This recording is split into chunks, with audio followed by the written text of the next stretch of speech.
Hello and welcome to another episode of Statford Bridge, Chelsea by the numbers. The numbers in this one are the same as the numbers have been 4 games in a row. Chelsea are really good in the first half. They're really not good in the second half when everybody gets tired. And it's the same thing that keeps happening. Chelsea are able to keep their press aggressive, to attack with pace and verve and really transition with a lot of danger. Enzo Maresca refuses to make substitutions. The team fades. The opposition inevitably grows into the game. It feels like they grow into the game. Everyone who is watching can feel them growing into the game. No subs come, and we get an opposition equalizer, and sometimes eventually a winner, sometimes not. This time not. Chelsea drew 1-1. The two interesting things that came from this game, in a positive sense, are one, that Josh Achampong started at right center back and looked very, very, very comfortable. I thought he was terrific defending in transitions. I thought he was very good defending in depth against a quite difficult front three. As Mateta and Sarr are no slouches as a front three to attack in transition. And I thought both him and Levi Colwill had quite good games defending runners in space. And we had spoken on stream and on the podcast that if you're talking about Wesley Fofana being out for an extended period of time, and you need a player in that role with the physical attributes to recover in pace, into space with pace, but not only that, in possession, being able to manage pressure and then dribble through it, you are left very quickly with your only choice being Josh Achampong. We saw that Tosin was unable to handle it, both against Fulham and against Ipswich, that he's just not able to manage the defending in depth piece, and he's not a terrific dribbler between lines. He's a better passer than both Achampong and Fofana, and there's a time and place where that skill set is very useful, but a lot of these games have not been it. And we saw the same thing with Disasi, where Disasi is more able to manage the defending and pace part, but he's not able to dribble through pressure at all.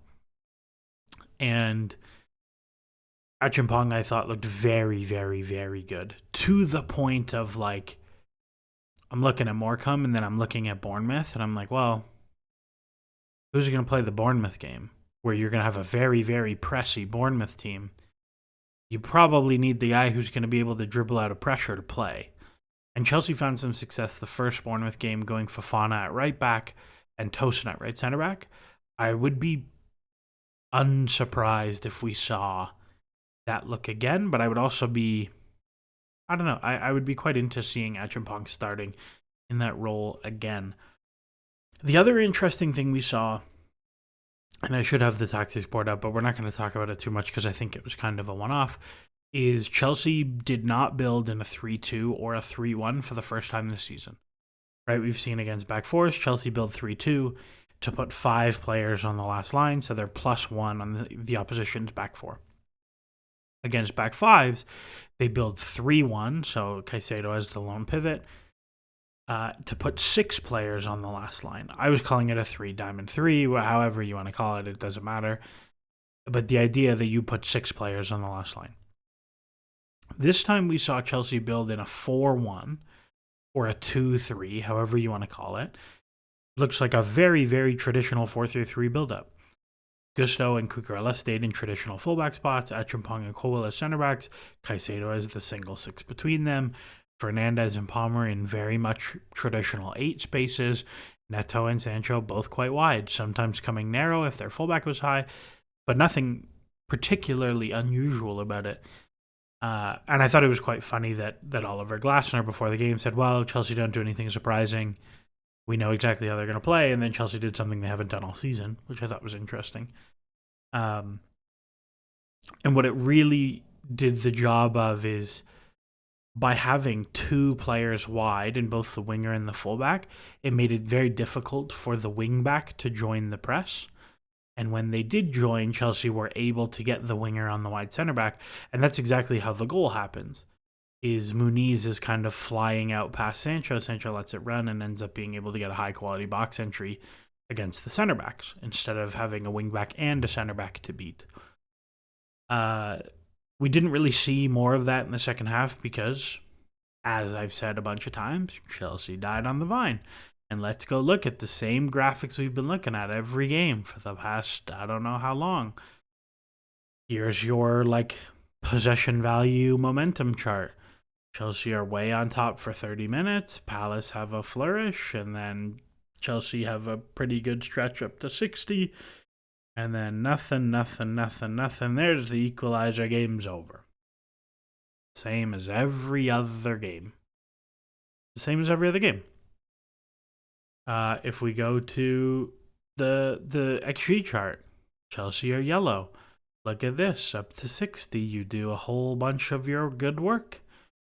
And then you give up a lot after that. I think in this game, it would even be fair to say that Chelsea kind of died at halftime. I think we were watching along live, and 40th minute, people were like, I think it's happening, guys. I think it's happening again. Because Chelsea were not very good in the second half. And Enzo Maresca got asked by, I believe, Bobby Vincent. And I went on a rant on the stream and said, nobody's going to ask him about the subs because nobody wants to criticize him about the subs and go from there. And I was wrong. Bobby Vincent asked him very directly, you haven't made many changes in recent games. Is there a reason for this? Maresca's response, no. Now we change. Let me ask you. I assume he's saying now we change. I be the reporter, you be the coach. Let me ask you, which player would you change today? Bobby Vincent replied, you had Nkunku and Felix on the bench. Maresca replies, yeah, but for who? The reporter replies, I don't know, laughs. Maresca replies, I know that it's my job, but sometimes when we do some changes, it's because there is one that is not good enough and we change for another one. Or simple, one that is playing tired and is not pressing good. Today, I think the 11 on the pitch were all good. Pedro was very good, Jadon was good, Nico was good, Cole was good, Enzo was good, Moy was good, Levi was good, Josh was good. Make change for change, I don't like. I like to make changes when we know the reason why, and the reason why we changed Nico is because he was pressing and was a bit tired. Mark Guiu is fresh, new energy, and it is exactly the same with Nani for Jadon. This is the reason why. And listen, I agree with Maresca. I don't think we need to get into the nitty-gritty of other reasons why you might change the tactical shape or whatever. We don't have to get into that. That's not what he's talking about. But I do think he is wrong that they're not tired. I think it's very clear to me that someone like Pedro and Sancho and Nico and Cole and Enzo Fernandez, those five especially, are clearly very tired at the end of games. Moises Caicedo is clearly very tired at the end of games. When you have players who are very clean in possession and the whole game are creating lots and doing this and doing that, and at the end of the game, they're giving the ball away. The touches are sloppier.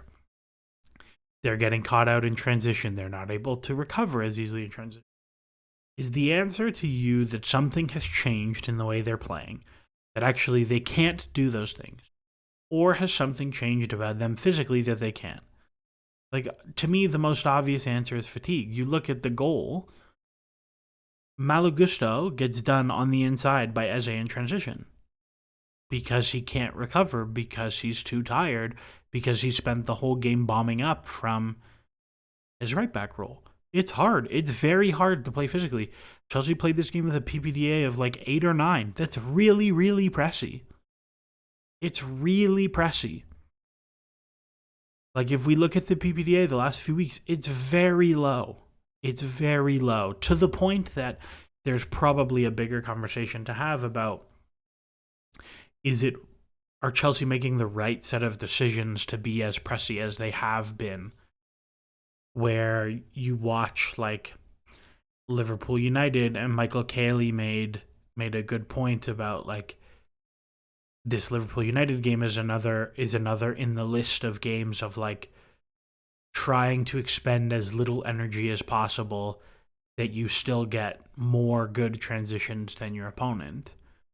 And I think this is a thing that Chelsea have to think about is like Chelsea got a lot of really good transitions against teams like West Ham and against some of the other teams they have played being much less aggressive with their press. Much, much, much less aggressive with their press. And I think in the second half of the season, something I might be a little bit intrigued to see, like particularly playing Bournemouth. Bournemouth want to press you. They want Chelsea to have the ball to build deep and to press you. What does that look like if you give Bournemouth the ball and instead of trying to press them so that the game ends up in this this track meaty back and forth, I press you, you press me game that I think Chelsea are not super well suited to play. If you put that aside and you say, okay, we're going to defend a little bit deeper, we're going to mid-block it, and we're still going to look to counter you, we're going to give you a little bit more of the ball, we're going to go from a 65, 66% possession team to like a 59, 60% possession team. But when we defend, we're going to defend a little bit deeper. What does that look like?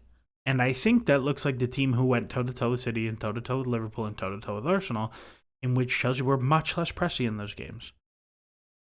Chelsea played Liverpool basically straight up bar a penalty with a PPDA of 22.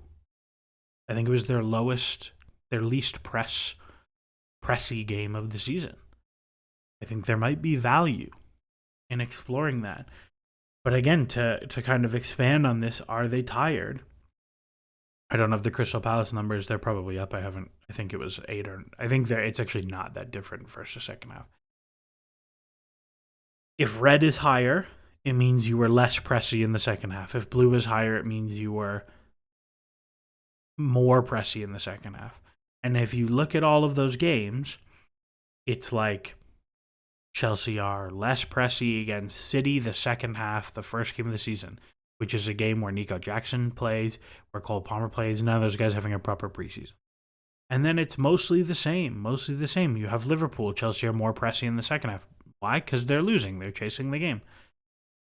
More or less the same. You have more or less the same. Villa is like a big spike the other way where you're more pressy in the second half because I think Chelsea made tactical decisions to press differently. But then you have Brentford, press dies. Everton, press dies. Fulham, press dies. Ipswich about the same again because you're losing and you're chasing the game. Like, this is clearly a thing that the team is tired. So if the team is tired, you have two options. You can either bring in players who are not tired. Or you can play in such a way that the players who are going to play the full game are less tired at the end of the game, which is playing slower, pressing less, attacking slower. And I don't think Chelsea should attack slower. I think they've been pretty good about using the transition stuff, but I do think they need to defend slower. I think the defensive asks are pretty big right now. So that's where I'm at on that. In terms of... I didn't mean to close this one. In terms of the chasing pack and comparing to the whole year, Newcastle are getting awfully close, and Chelsea are only 8 points up on last year. At one point, we were 18 points up, which is crazy. Gap is not huge to Newcastle. Got to start putting points on the board. And you're coming into a stretch where like you can earn points. Bournemouth, Wolves, City, West Ham. Like we'll see what it ends up looking like. There's points to be won here, but you got to put them up. And in terms of the year-over-year metric stuff, like it's the same as it was. Chelsea, at one point, it was up to like 2/3 of an expected goal, which I thought was aggressive.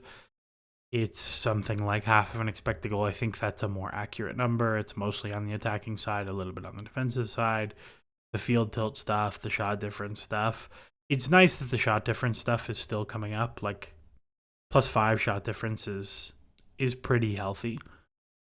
I'd like to see it be more like +7, +8, but I said before my goal was to get above +5 for the season, so it's a win on that front. But again, I think my concern level grows slowly, but it grows. I think there's still a lot of overreaction, but I think there is a correct amount of. I think there is some amount of concern that is correct here. Even if we look at the expected goal difference stuff, I tweeted it out before.